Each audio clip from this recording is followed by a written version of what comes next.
Would I be an idiot if I gave up custody of my brother? I, male 18, have a 9-year-old half-brother who we'll call Matthew, fake name, and I have full custody of him per his request and because of my sexist/racist/homophobic mother and stepfather.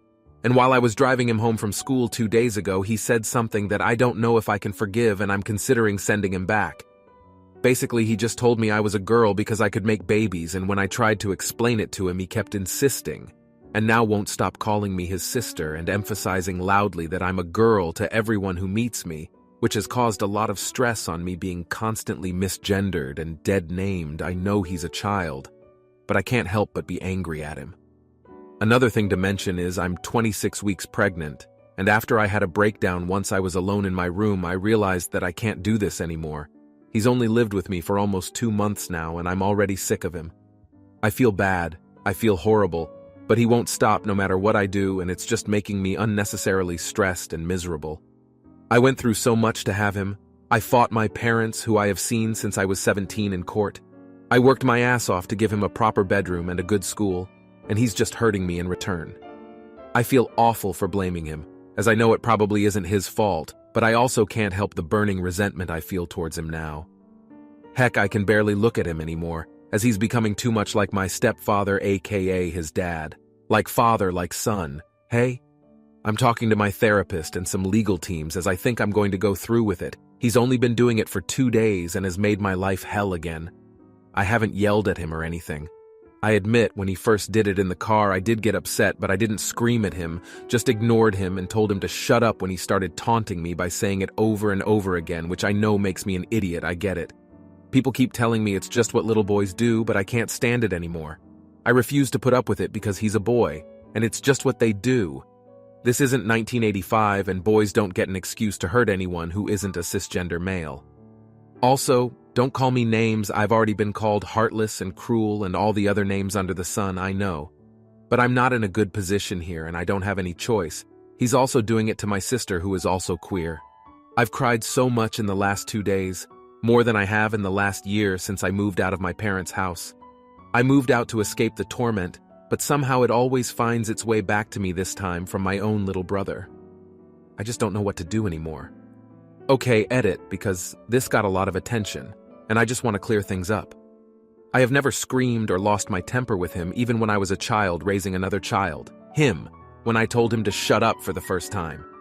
Second of all, yes, you're right, this has affected him, but he goes to therapy every 2 weeks and his therapist has said he's doing good. Third of all, you don't need to tell me to step up. That's what I did when I was 9 years old. You guys insulting me isn't what I was asking for. I was asking, would I be the idiot? Thank you to those who have properly answered and have made me see that, oh yeah, I am an idiot. P.S. Also, you don't need to remind me to put him first. I literally always put him first. In fact, I put him first before my own damn childhood/teen years because my shitty parents didn't give a frick about him, so trust you don't need to remind me. I'm sorry for losing my temper, but everyone assuming I'm a poop person based on just this is just so infuriating.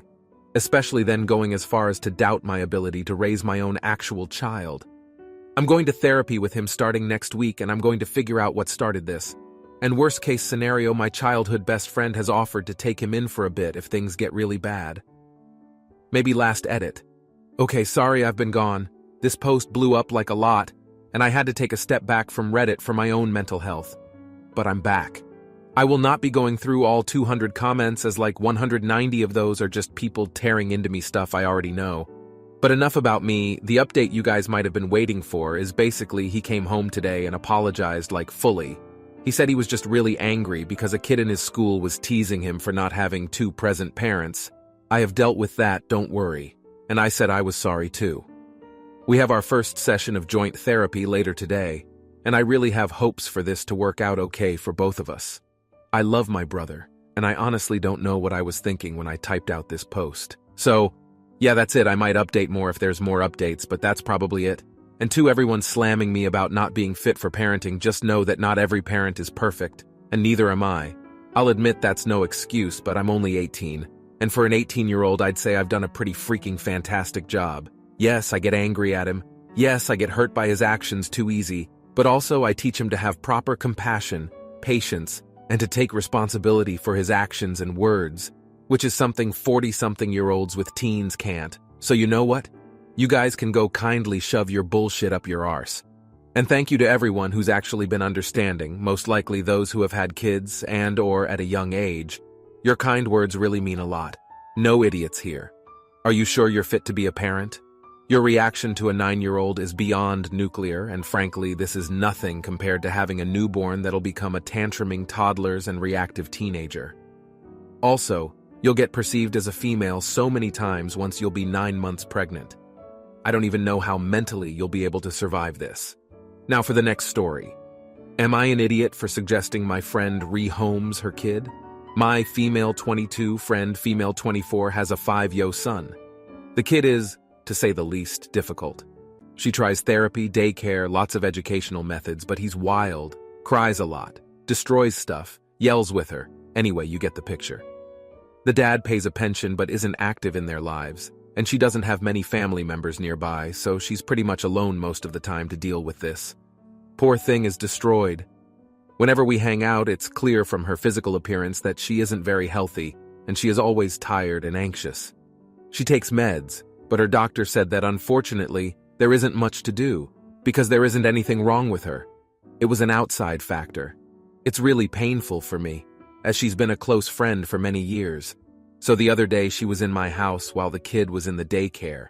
She had a breakdown, started crying, saying she doesn't know what to do anymore. Then this is when I may have been the asshole.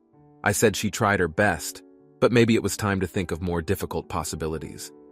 To think if there wasn't anyone with whom the kid could stay while she took care of herself, because she needed to. She looked at me quite shocked and asked, "Are you saying that I should rehome my son? Like he's a freaking dog?" I said no, don't take it that way.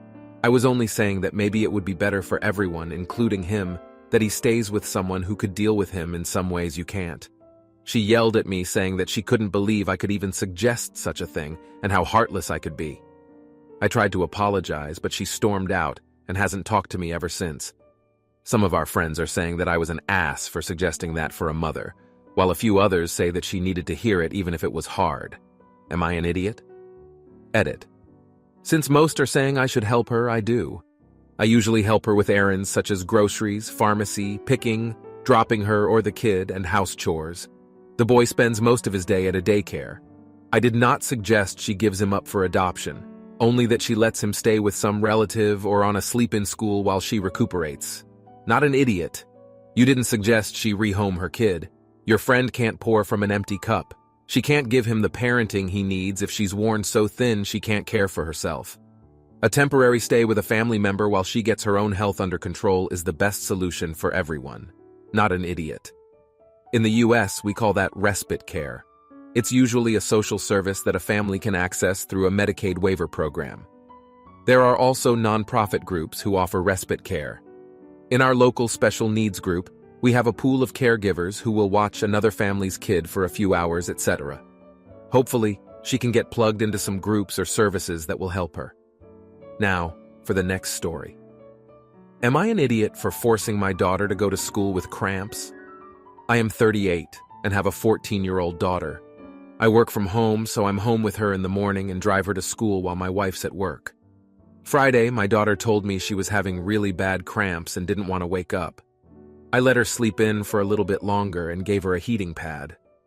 Then when I woke her up, she asked me if she could stay home from school. I told her absolutely not and gave her an ibuprofen. I know this might sound senseless, but our daughter has poor attendance. She has issues with skipping at school and truthfully can't have her miss any more school.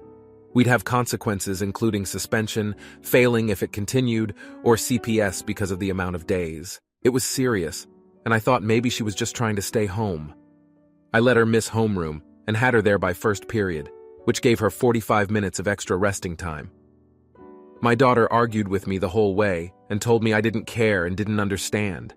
I told her that when you can't be trusted to go to all your classes, you can't be trusted that you're really feeling ill. A little while after I dropped her off, my wife started texting me angrily saying I shouldn't have forced her to go. I reminded her of all the classes she missed, and my wife said it didn't matter. We could have written a note to excuse this, and that I wouldn't understand. She then demanded I pick her up.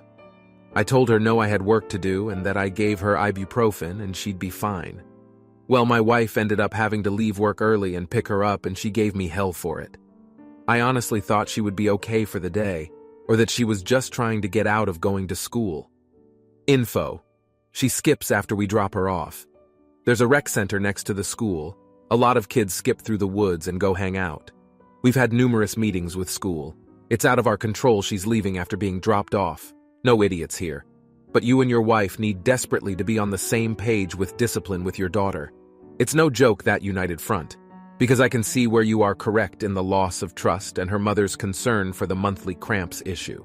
So Dr. Apt for the monthlies to be sure there is no underlying health issue, and open discussion on how to treat that pain with all three of you. And another ongoing conversation between you and your wife about allowing your daughter to do an end run around either of you whenever she doesn't like the answer or consequence. She is 14 now, and she's only going to push harder and want more independence than you are comfortable with or that is safe for her, so yeah, good luck with figuring that out. But that does need to be decided and agreed upon by both parents. I would rather have toddlers again than go through any more teen years. Not an idiot. But only because if she cried wolf before, this is a consequence of that. I do say take her to a doctor if the cramps are that debilitating, because that isn't normal, but I don't think you're an idiot for doubting someone who has faked illness before. Now, for the next story. Am I an idiot for not supporting my brother wanting to get married wearing his Apple Watch? My brother is slightly obsessed with the Apple Watch. He's pretty much owned every version, and always finds some way to bring up how amazing he thinks it is. Like literally will interject into conversations with random people about, oh, my Apple Watch tracks that. Or, oh, you could do this, that without needing your phone if you got an Apple Watch. It's his thing, and we mostly just let it go. He recently got the newest Ultra Apple Watch with a bright yellow strap. We figure he always picks a bright color so people notice and he has an excuse to talk about it. So he's getting married in a few weeks and I'm the best man.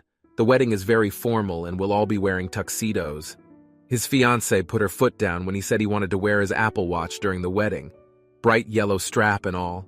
She thinks it will look ridiculous and will just be a distraction.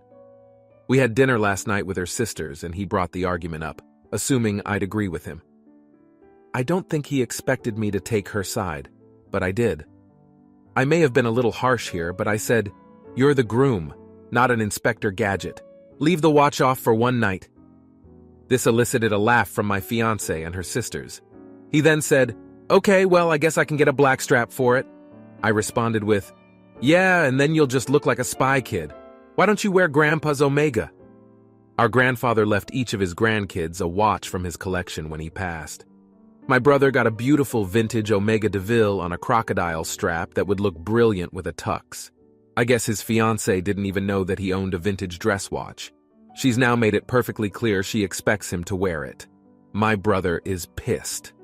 He says if I hadn't brought up the Omega, she would have eventually agreed to let him wear his Apple Watch even if it wasn't with the strap he wanted. I'm his brother, his best man. It's his wedding too, and I betrayed him. B brought into it and they're divided. Mom thinks I should have supported him. I know the Apple Watch is important to him, and maybe he could have worn it if I backed him up. Our dad thinks this is ridiculous, and further thinks it would be a nice tribute to Granddad to wear his watch at the wedding. I agree. He's really upset about it though, and maybe I should have just backed him up and let him be happy making his Apple Watch part of his wedding. Not an idiot. I don't even know where to start with this. Yes, it's his wedding too. Yes, it technically wasn't your business to begin with, but I just can't get over the fact that he involved his entire immediate family into his freaking watch drama. Watch dramas. You're the idiot. I know plenty of people who have worn black Apple Watches to weddings, formal events, and everything in between. Why can't the groom wear something he loves on his wedding day? A black band instead of a yellow one would have been a great compromise. Now, for the next story. Am I an idiot for not going to the doctor with my GF? Yesterday, my male 19, GF, female 19, asked me if I would go to the doctor with her on Thursday because she's getting an IUD put in. She said she wants me there because her doctor said it's going to be an uncomfortable situation and she would like me to be there with her, but she said her mom would go with her if I wouldn't. I assumed if her mom was going to go, it wouldn't be a big deal if I didn't. So I told her that I'd rather not, since I have work about an hour or so after her appointment is supposed to start and I don't want to be late. Now she's upset and she said that she just wanted my support and she didn't think it was too much to ask for. Am I an idiot for saying no? Edit. My GF nor myself know what my schedule for the week looks like until Sunday. She asked me on Saturday, edit 2. We've talked, and I understand how I was being inconsiderate of her needs.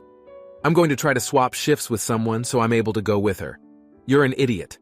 I am guessing she is doing this to take on the burden of responsibility that is birth control, and it is actually very painful. She simply asked for your support, and you weren't there. It sounds like you are too immature and self-centered for a relationship. No idiots here. Yes, in an ideal world, she would behave directly or you would have picked up on the fact that she could do with the support. But you are both young and nobody really did anything wrong. It's just a communication issue. It's likely the first time something like this has come up in a relationship for either of you, so it's a learning experience.